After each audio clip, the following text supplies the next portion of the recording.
Doctor C రామోజులరెడ్డి pulmonologist గారి ఆధ్వర్యంలో నడపబడుచున్న రామశ్రీకర multi speciality hospitals Kadapa నాగరాజపేట నందు ఇప్పుడు ఎన్టీఆర్ వైద్య సేవ ఈహెచ్ఎస్ మరియు ప్రైవేట్ ఇన్సూరెన్స్ కల వారికి మోకాళ్లు మార్పిడి అన్ని రకముల శస్త్రచికిత్సలు ఉచితంగా చేపడుచున్నవి.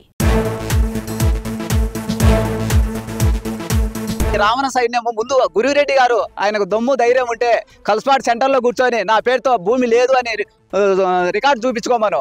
నేను ఎన్ని ఎకరాలు ఉందో వాళ్ళకు మేము చూపించగలం.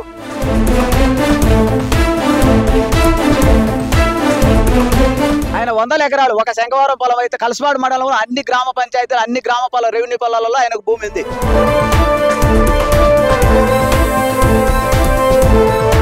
ఆ వ్యక్తి మాట్లాడేటప్పుడు సిగ్గుండాలి. దమ్ము ధైర్యం ఉంటే రమ్మను, కలతపాటి చర్చకు రమ్మను, మేము వస్తాం రెడీ. ఎక్కడికైనా బద్వేలు కాదు ఎక్కడికైనా వస్తాం.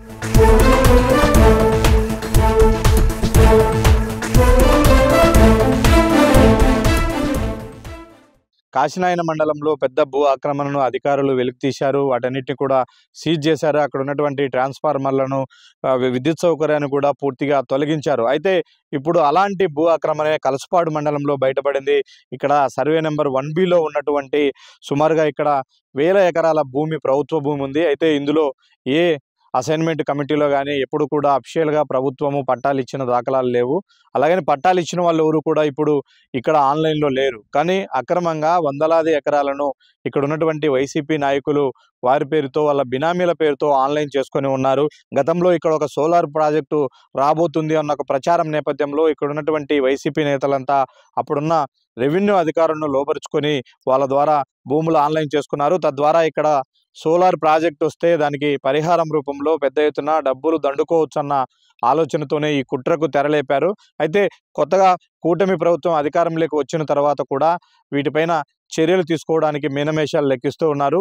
అసలు ఎంతగా ఇక్కడ భూములు ఆక్రమణకు గురయ్యాయి, ఏంటి ఇక్కడ ఉన్నటువంటి పరిస్థితులు ఏంటో చెప్పడానికి మనతో పాటు కొంతమంది స్థానికులు ఉన్నారు. వాళ్ళని తెలుసుకుందాం. అన్న, ఏంటి ఈ బద్వేల్ నియోజకవర్గం అంటేనే భూములు, ముఖ్యంగా వైసీపీ వాళ్ళు. కలసపాడులో కూడా అదే జరిగిందా? ఏం జరిగింది అసలు? కల్స్పాట్లో ఇంకా ఎక్కువ జరిగింది. మాకు తెలిసి 2019 నుంచి 24 వరకు బినామీ పేర్లతో ఎన్ని పట్టాలు ఎన్ని సృష్టించి ఆన్లైన్లో వంశపారంపర్యంగా 3 ఎకరాలు 5 ఎకరాలు ఏ విధంగా వంశపారంపర్యం అవుతుంది. ఒక డీకేటీ ఎకర చిల్లరో ఒక పద్ధతి ప్రకారం పట్టా ఇస్తారు. ఒక్కొక్కరి పేరుతో 5 ఎకరాలు 6 ఎకరాలు ఎలా వస్తుంది? అలాగనే ఈ కల్స్పాడు మండలంలో జెడ్పీటీసీగా ఉన్న గురురెడ్డి గారు ఈరోజు మాట్లాడతారు. గోవిందరెడ్డి గారు చాలా నీతిపరులు, ఆయన కుటుంబం మచ్చ లేనిదని చెప్తారు. ఆయన మచ్చ ఉంటే ఉండొచ్చు, లేకుంటే లేకపోవచ్చు, మాకు తెలియదు. కానీ ఆయనకు ఎన్నుకున్న ఈ రావణ సైన్యము ముందు గురురెడ్డి గారు ఆయనకు దమ్ము ధైర్యం ఉంటే కల్స్పాట్ సెంటర్లో కూర్చొని నా పేరుతో భూమి లేదు అని రికార్డు చూపించుకోమను. నేను ఎన్ని ఎకరాలు ఉందో వాళ్ళకు మేము చూపించగలం. మాట్లాడేటప్పుడు ఒక సబ్జెక్ట్ మాట్లాడేటప్పుడు అది ఎలా మాట్లాడాలి, ఇతరులు అనేటప్పుడు ముందు మనం ఎంతవరకు ఉండము అనేది వాళ్ళ దమ్ము ధైర్యం అంటే కల్స్పాట్ నాయకులు చర్చకు రెడీ. మేమైతే ఎప్పుడైనా రెడీ. ఏంది ఇప్పుడు జెడ్పీటీసీ ఎన్ని భూములు ఆక్రమించాడని మీరు భావిస్తున్నారు? ఆయన 100 ఎకరాలు ఒక శంఖవరం పొలం అయితే కల్స్పాట్ మండలంలో అన్ని గ్రామ పంచాయతీలు అన్ని గ్రామ పొలం రెవెన్యూ పొలాలలో ఆయనకు భూమి ఉంది. అన్ని బినామీ పేర్లతో ఇష్టానుసారంగా ఒక కుటుంబానికి ఎన్ని 100 ఎకరాలు డీకేటీ ఇవ్వచ్చు. ప్రభుత్వంలో ఉండి ఒక ప్రజాప్రతినిధిగా ఉండి ఇటువంటి చేయడం ఎంతవరకు సమంజసం? ఆ వ్యక్తి మాట్లాడేటప్పుడు సిగ్గుండాలి. దమ్ము ధైర్యం ఉంటే రమ్మను, కలతపాటి చర్చకు రమ్మను, మేము వస్తాం రెడీ. ఎక్కడికైనా బద్వేలు కాదు ఎక్కడికైనా వస్తాం. ఎన్ని గ్రామాలలో ఎంత పొలం ఉందో ముందు రికార్డు సృష్టించు, అది క్లారిటీ ఇవ్వను. కల్స్పాడు 1Bలో 2000 ఎకరాలు ఉంటే ఈ కల్స్పాడు నాయకులకే కనీసం 1000 ఎకరాలు వీళ్ళ దారాదత్తంలో ఉంది. మిగతా ఇన్ని కుటుంబాలు కల్స్పాడు మండలం అంతా కూడా ఒక్కొక్కరికి అర్ధ ఎకర లేని కుటుంబాలు కూడా ఎన్నో ఉన్నాయి. కానీ వాళ్ళకు 2008లో పటాలు ఇచ్చినా కూడా ఆన్లైన్లో మాత్రం వీళ్ళు రికార్డులలో మార్చుకొని సోలార్గా ఏదో వస్తుందనే ఆశతో ఇష్టానుసారంగా కుంభకోణాలు చేసింటారు. దీన్ని ప్రత్యేక జిల్లా ప్రత్యేక అధికారి పెట్టి వెలుగు చేస్తే ఎంక్వైరీ దాంట్లో వెలుగు చూపుతుంది. అప్పుడు వీళ్ళు మేము మచ్చలేని మనుషులమని నిరూపించుకోమనండి. ఎవరినో విజయమ్మ గారినో రితీష్ రెడ్డి గారిని మాట్లాడటం కాదు. ముందు నువ్వు ఎంతవరకు ఉండవో ముందు నీది చెప్పు, నీ స్టేజ్ ఎంత. మేము గోవిందరెడ్డి గురించి మాట్లాడదలుచుకోలే. ఆయన మంచి వ్యక్తో చెడు వ్యక్తో మాకు సంబంధం లేదు. ఆ గురురెడ్డి కానీ ఈ కల్స్పాడు నాయకులు కానీ రమ్మనంటే ఎక్కడికి వస్తారో మేము రెడీ.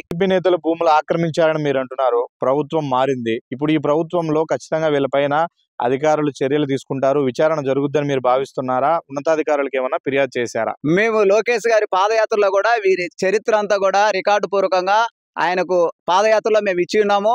మరలా కూడా కలెక్టర్ గారు మా గ్రామానికి వచ్చి పల్లెనిద్ర చేసినప్పుడు కూడా రికార్డెడ్ గా ఆయన కూడా ఒక అర్జీ సమర్పించినాము. దీని మీద మేము ఎంక్వైరీ చేస్తాం. కొంత టైం వస్తే అంతా ఎంక్వైరీ చేసి పూర్తి నిర్ధారణకు వచ్చిన తర్వాత మేము చర్యలు తీసుకుంటామని మాకు ఆ రోజు కలెక్టర్ గారు కూడా హామీ ఇచ్చినారు. ఆ రోజు కూడా విజయమ్మ మేడం గారు కూడా కలెక్టర్ పల్లెనిద్దరులో ఆమెకు కూడా అడిగింది. ఈ బద్వేల్ తాలూకాలో అన్నిటికన్నా మాకు తెలిసి కల్సవాడ మండలంలో ఎక్కువ భూదందా జరిగినదని మేము రికార్డెడ్ గా కూడా మేము అధికారులు తెలియపరిచినాము. కాబట్టి దయవుంచి ఈ ప్రభుత్వం ఈరి కాకపోయినా అన్నగారి రితీష్ అన్న గారు మేడం గారి తీసుకొని పోయి లోకేష్ గారి దృష్టికి తీసుకుపోయి ఇది పూర్తిగా ఈ బినామీలు ఎంతమంది ఉన్నారు ఈ పూర్తిగా రద్దు చేసి అర్హులైన ప్రతి కుటుంబానికి 1 ఎకరా భూమి ఇచ్చేదానికి మేము అన్ని విధాలు కూడా లోకేష్ గారి దృష్టికి కానీ మినిస్టర్ గారి కానీ పోయి ఈ కల్సవాడ మండలంలో ఈ భూదందాలను అన్ని కూడా మేము పూర్తి చేసి చేస్తామని కూడా మాకు నమ్మకం ఉంది. ప్రభుత్వం చేస్తాదనే నమ్మకం కూడా మాకు ఉంది. పాటు కొంతమంది బాధితులు ఉన్నారు. మీకు ప్రభుత్వం ఎప్పుడు పట్టాలు ఇచ్చింది, ఏంది దాని పరిస్థితి? ఇప్పుడు 2007లో ఇచ్చింది సార్ మాకు పట్టా. అసైన్మెంట్ కమిటీ పెట్టి అసైన్మెంట్ కమిటీలో పాస్ అయినదని చెప్పి అప్పుడు గతంలో రాజశేఖర రెడ్డి ఉన్నప్పుడు మాకు పట్టాలు ఇచ్చినారు. 2007లో పట్టాలు ఇచ్చినారు. మేము సాగు చేసుకుంటున్నాము. జామాయి చెట్లలో కూడా కౌలుకి ఇచ్చి జామాయి చెట్లు కూడా నాటాం.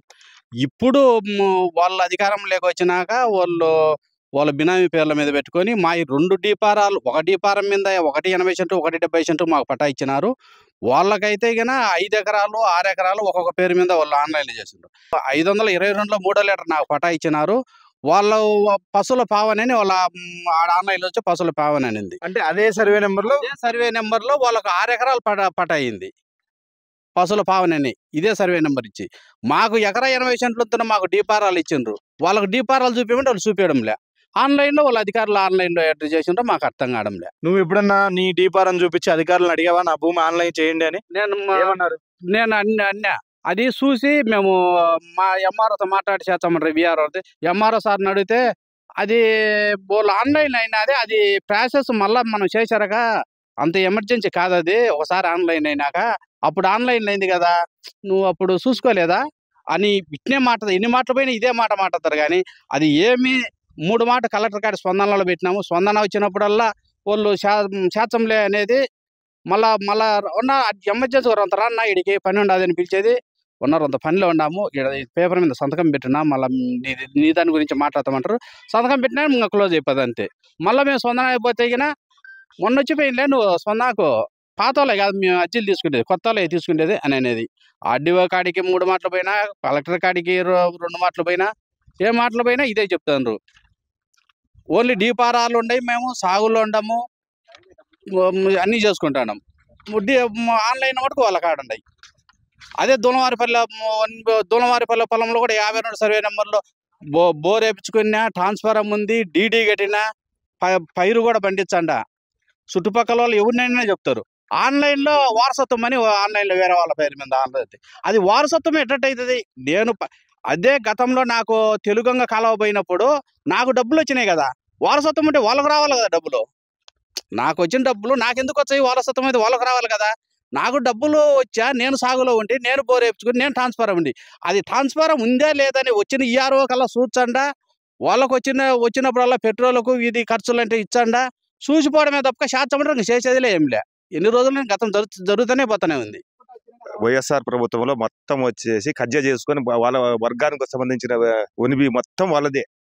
అంతా బినామీలు, ఒక్కొక్కరికి 30 ఎకరాలు 40 ఎకరాలు ఉంది. బెంగళూరు ప్యాలెస్ పెట్టుకుని కూడా 20 ఎకరాలు ఉంది. వాళ్ళంతా క్యాన్సిల్ చేసి బీదవాళ్ళకి 1 సెంటు 2 సెంట్లు మంత్రం ఈ వచ్చే మంచిదని చెప్తున్నారు. అదే ఎప్పటి నుంచి జరిగారంతా ఎందుకు ఇంత ఎట్లా ఎక్కింది వాళ్ళకు? రాజశేఖర ప్రభుత్వంలో ఎక్కించుకునే అన్ని మొత్తం ఉనిబి మొత్తము దాని అంతా నాటకాలు ఆడిస్తారు. ఎంత ఎవరినే కానీ టీడీపీ అనేది లేదు, బీదోనికి లేదు భూమి. అంత పెద్దవాళ్ళంది. బెంగళూరులో బెస్సులు పెట్టుకునే వాళ్ళు కొనుక్కోకని 30 ఎకరాలు 100 ఎకరాలు వాళ్ళకు ఉన్నాయి.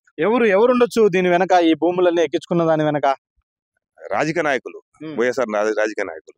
కల్సపాడు మండలంలోని కల్సపాడు రెవెన్యూ పొలమే కాదు, గంగాయిపల్లె రెవెన్యూ పొలంలో కూడా ఉన్నటువంటి ప్రభుత్వ భూమిని కాజేశారు. ఇక్కడ వీటన్నిటికీ కూడా ప్రధాన పాత్రదారులు 3-4 ఇక్కడ ఎవరైతే స్థానిక ప్రజాప్రతినిధులుగా ఉన్నారో, ఒకరు సర్పంచ్, మరొకరు ఎంపీపీ, మరొకరు జెడ్పీటీసీ, వీళ్ళ 3 కనుసన్నల్లోనే ఈ భూ తతంగం అంతా జరిగింది.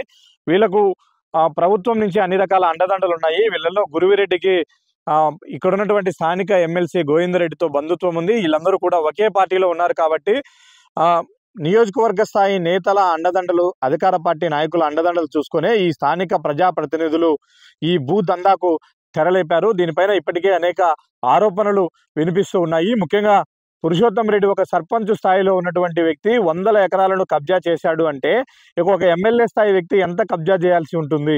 ఈ రేంజ్లో వీళ్ళు చెలరేగిపోవడానికి వీళ్ళకు అండదండలు అందించినటువంటి అధికారులు ఎవరు, వీళ్లకు సపోర్ట్ గా నిలిచినటువంటి రాజకీయ నాయకులు ఎవరు కూడా తేల్చాల్సిన అవసరం కనిపిస్తుంది. ఇక మరోవైపు ఇక్కడ కలసపాడు ఎంపీపీగా ఉన్నటువంటి నారాయణ, ఈయన కూడా భూస్వామే. ఈయనకు 100 ఎకరాల్లో భూములు ఉన్నాయి. అలాగని ఎవరి దగ్గర నుంచి కొనింది లేదు, అలాగని పేదలకు ఇచ్చినటువంటి పట్టాలు కాదు. ఇవి 100% ప్రభుత్వ భూములు. వీటిని అక్రమంగా కేవలం రెవెన్యూ సిబ్బందిని మేనేజ్ చేసుకుని ఆన్లైన్లో ఎంటర్ చేసుకున్నటువంటి భూములు. ఆ విధంగానే వీళ్ళు 100 ఎకరాల భూస్వాములుగా అవతరించారు. వీళ్ళపైన కూడా సమగ్ర విచారణ చేసి ఈ భూములన్నింటినీ కూడా ప్రభుత్వం స్వాధీనం చేసుకోవాల్సిన అవసరం కనిపిస్తోంది.